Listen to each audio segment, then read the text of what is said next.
Assalamualaikum warahmatullahi wabarakatuh. Perkenalkan, nama saya Dea Ramadini, NIM 20087016, jurusan Pendidikan Kepelatihan Olahraga. Baiklah, di sini saya akan menjelaskan materi yang pertama, yaitu prinsip-prinsip koreksi kesalahan gerakan. Yang kedua yaitu proses terjadinya kesalahan gerakan. Yang ketiga, konseptual kesimpulan pada diagnosa, koreksi, dan terapi. Yang keempat yaitu skema sumber terjadinya kesalahan. Baiklah, yang pertama yaitu prinsip-prinsip koreksi kesalahan gerakan. Yang A, memberikan koreksi secara terbatas untuk menentukan aspek mana yang harus dikoreksi terlebih dahulu. Sebaiknya didasarkan pada berat ringan suatu kesalahan atau derajat kepentingan aspek yang dikoreksi, serta pengaruh terhadap aspek lain dalam suatu unjuk kerja. Misalnya, ada 4 kesalahan yang sering dilakukan peserta. Keempat kesalahan tersebut harus dikoreksi. Yang kedua, perhatikan karakteristik peserta didik.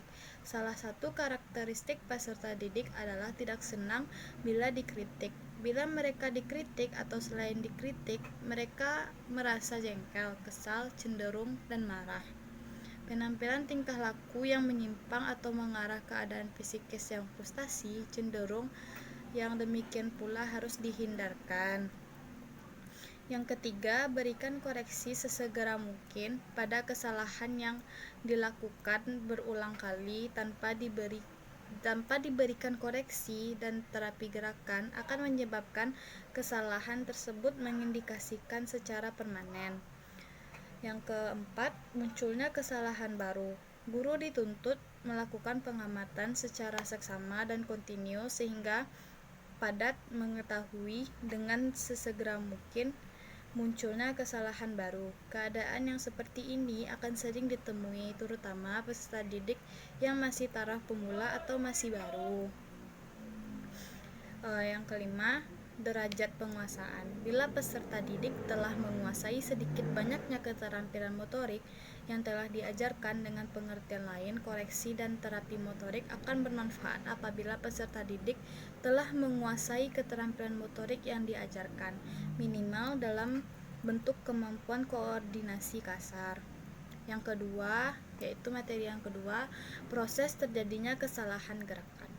Kebiasaan-kebiasaan yang bisa menimbulkan dampak buruk pada saat melakukan kesalahan saat bertanding seperti cedera.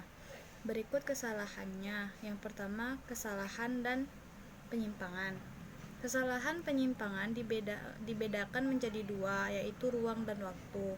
Kesalahan pada ruang yaitu ruang yang terlalu panjang, ruang yang terlalu pendek, ruang yang terlalu lebar, dan ruang yang terlalu besar.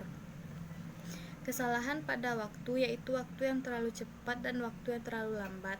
Kemudian disatukan dari ruang dan waktu menjadi suatu indikator penilaian kualitas gerakan, yaitu sebagai berikut. Yang A, struktur dasar. Yang kedua, irama gerakan. Yang ketiga, hubungan gerakan. Yang keempat, luas gerakan. Yang kelima, kelancaran gerakan.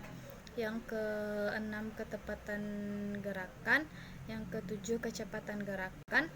Yang kedelapan, kekonstanan gerakan. Sehingga dapat disimpulkan bahwa koreksi kesalahan gerak dapat berubah dari kesalahan yang berat, ringan, maupun sederhana. Yang ketiga, konseptual kesimpulan pada diagnosa, koreksi, dan terapi. Yang pertama yaitu diagnosa. Yang perlu disiapkan yaitu membuka objek pengamatan, menyusun hierarki objek yang diamati, mengetahui sifat objek yang diamati, sehingga menimbulkan suatu pelaksanaan kelompok sumber kesalahan, materi sumber kesalahan, analisis hasil diagnosa, serta kesimpulan. Yang kedua, koreksi. Menyampaikan atau menginformasikan bentuk atau jenis penyebab kesalahan serta akibat kesalahan baik lisan maupun melalui audio visual. Yang ketiga, kesimpulan. Selanjutnya yang nomor 3 yaitu terapi.